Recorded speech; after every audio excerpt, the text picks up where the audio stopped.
एक कदम ईश्वर की ओर। निर्वाण प्रकरण पूर्वार्ध 52वां सर्ग। आदि जीव हिरण्यगर्भ का स्वप्न ही जगत है, उसमें अनासक्ति से उसका विनाश हो जाता है। इस अर्थ का दृढ़ीकरण करने के लिए महाराज वशिष्ठ जी द्वारा अर्जुनाख्यान का उपक्रम।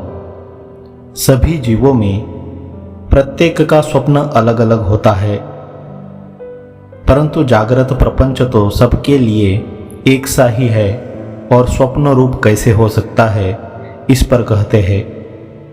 महाराज वशिष्ठ जी ने कहा, श्री रामचंद्र जी, संपूर्ण जीव समष्टि स्वरूप हिरण्यगर्भ का अनेक विध कल्पनाओं से कोमल अर्थात रमणीय जो प्रथम स्वप्न है, वही हम लोगों का जागृत संसार है, यह आप जानिए।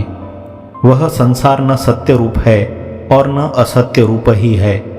किस लिए ऐसी कल्पना करते हैं, यदि यह पूछिए तो इसका उत्तर यही है कि व्यष्टि जीव की तरह समष्टि जीव का अर्थात हिरण्यगर्भ का कोई दूसरा स्वप्न प्रसिद्ध ही नहीं है, इसलिए यही कहते हैं।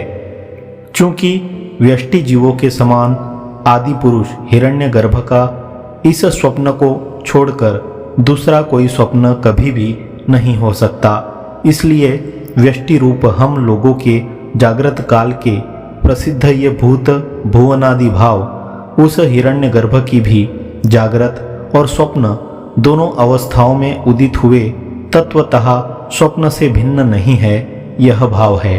असत्यत्व और अवस्तुत्व इन दोनों हेतुओं से भी प्रपंच में स्वप्न रूपता का साधन कर रहे महाराज वशिष्ठ जी स्वप्न वैधर्म्यानुभव के कारण दिखलाते हैं।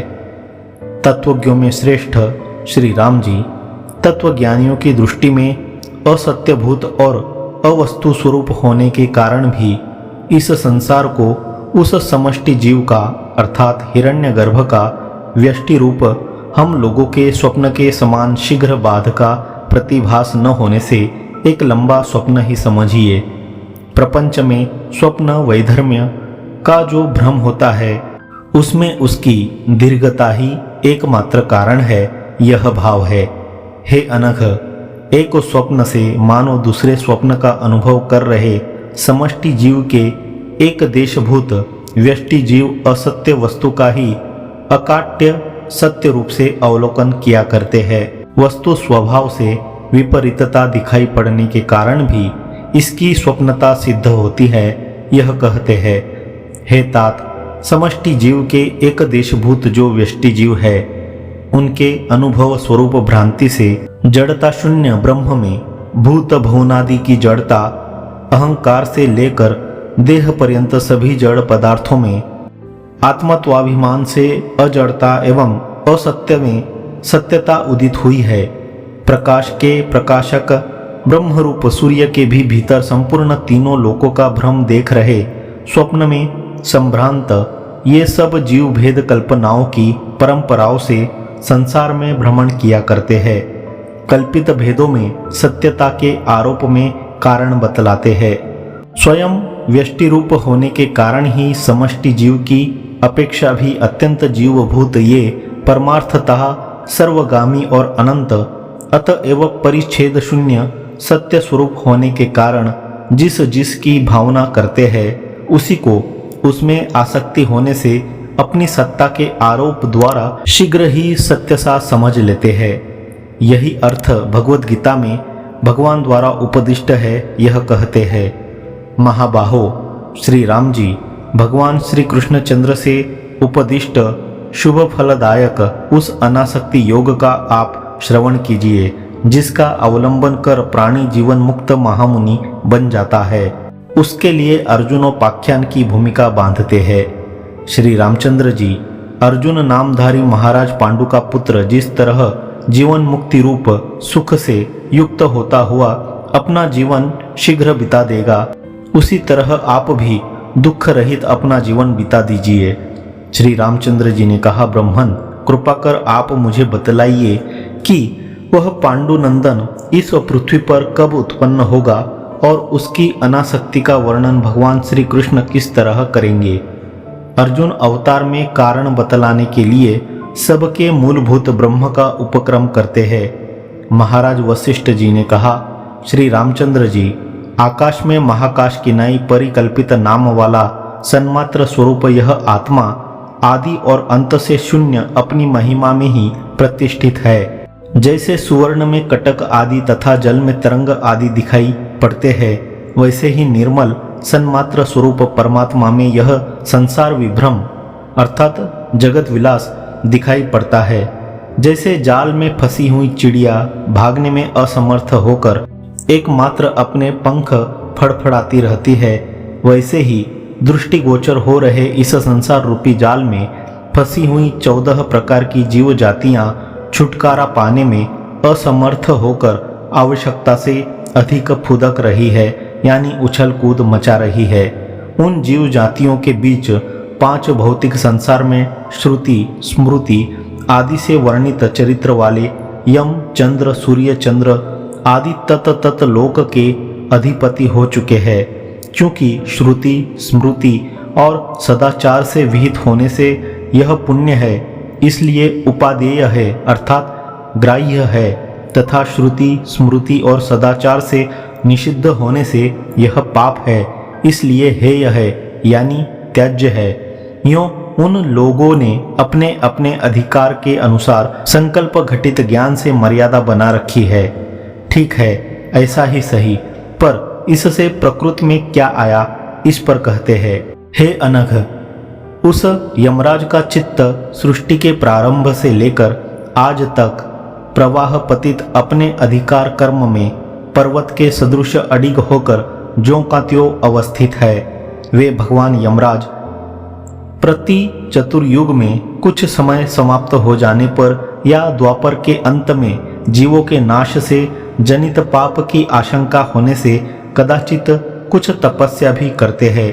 यमराज की उस तपस्या में समय का नियम नहीं है, यह कहते हैं।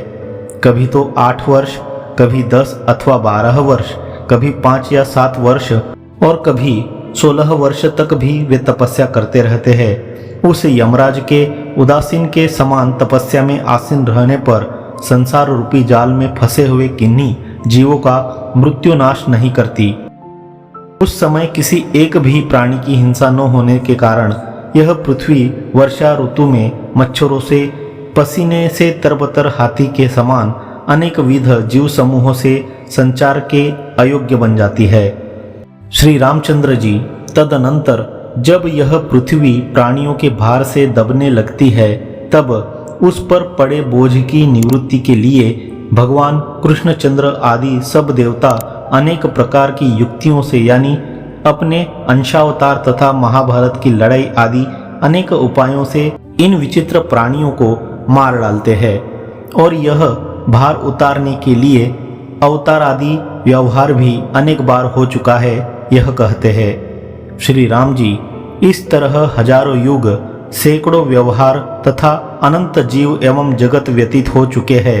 हे साधो, यह जो वैवस्वत यम है वह आज तो पितरों का अर्थात मृत जीवों का नियामक है, परंतु अब इसे भी किन्हीं युगों के व्यतीत हो जाने पर अपने पापों के विनाश के लिए 12 वर्ष तक अहिंसादि घटित निर्विकल्प समाधि रूप व्रतचर्या अर्थात तपश्चर्या करनी पड़ेगी, जिसमें मनुष्यों का उत्पीड़न कोसों दूर निकल जाएगा, यानी पापियों का कोई दंडदाता न रहेगा, यह भाव है।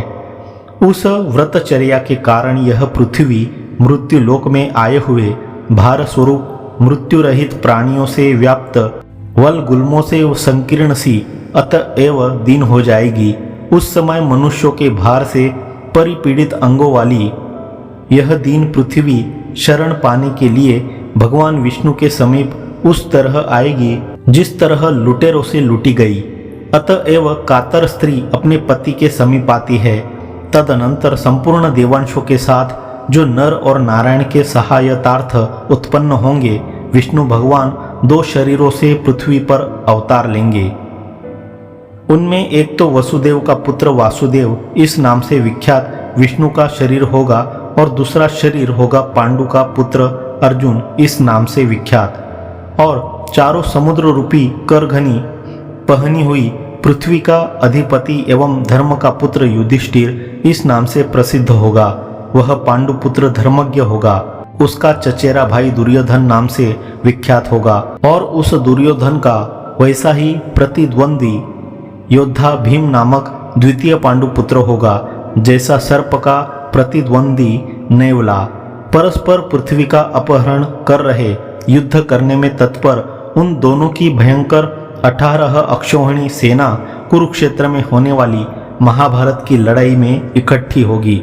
हे राघव, महान गांडीव धनुर्धारी अर्जुन की देह से उन सेनाओं को नष्ट कर विष्णु भगवान पृथ्वी को भार से मुक्त कर देंगे। युद्ध के प्रारंभ में अर्जुन नामधारी भगवान विष्णु का शरीर प्राकृत भाव में स्थित होकर हर्ष और शोक से युक्त मनुष्य धर्मा बनेगा, यानी अज्ञप्राय हो जाएगा। दोनों सेनाओं में पहुंचे हुए और मरने के लिए तैयार अपने बंधुओं को देखकर वह अर्जुन विषाद को प्राप्त होगा और युद्ध के लिए उद्योग न करेगा। हे राघव, तब उस अर्जुन नामक देह को उपस्थित कार्य की सिद्धि के लिए श्री विष्णु भगवान स्वतः सिद्ध आत्मबोध वाली अपनी देह से यानी श्री कृष्ण देह से उपदेश देंगे। उपदेश के प्रकार का ही विस्तार से वर्णन करते हैं। यह अज आत्मा न तो कभी उत्पन्न होता है और न कभी नष्ट ही होता है। आदि और अंत के विकारों का निषेध करने पर प्रसक्त हुए मध्यतन 4 विकारों का अथवा भावी जन्म आदि का निषेध करते हैं। यह न कभी जन्म पाकर पुनः अपने अस्तित्व को प्राप्त करता है और न कभी शरीर का खड्ग आदि से छेदन करने पर इसका छेदन ही होता है। यह अज, नित्य, शाश्वत और पुराण है। जो पुरुष उक्त स्वभाव अहम पदार्थ आत्मा को हनन क्रिया का कर्ता समझता है और जो पुरुष इसे अहम पदार्थ आत्मा को हनन क्रिया का विषय मानता है, वे दोनों आत्मा को तत्वतः नहीं जानते, क्योंकि आत्मा न तो मरता है और न मारा ही जाता है। उन दोनों की हंतव्यवता विषयक भ्रांति में अज्ञान ही निमित्त है। यह भाव है। अनंत एक रूप सदात्मक और आकाश से भी अत्यंत सूक्ष्म पर ब्रह्म परमात्मा का किस से किस तरह क्या नष्ट होता है। हे ज्ञानात्मक पार्थ, तुम अनंत, आदि और मध्य से रहित एवं अव्यक्त अपने स्वरूप का अवलोकन करो। तुम अपरिछिन्न आकार वाले, अतएव किसी प्रकार के दोष को न प्राप्त किए हुए चैतन्य स्वरूप ही हो। यही कारण है कि तुम अज हो, नित्य हो और निरामय हो, यानी अज्ञान और उसके कार्य से निर्मुक्त। अतः बंधुओं में आसक्ति और उनके मरण आदि की संभावना से दुख करना तुम्हें उचित नहीं। यह भाव है। 52वां सर्ग समाप्त।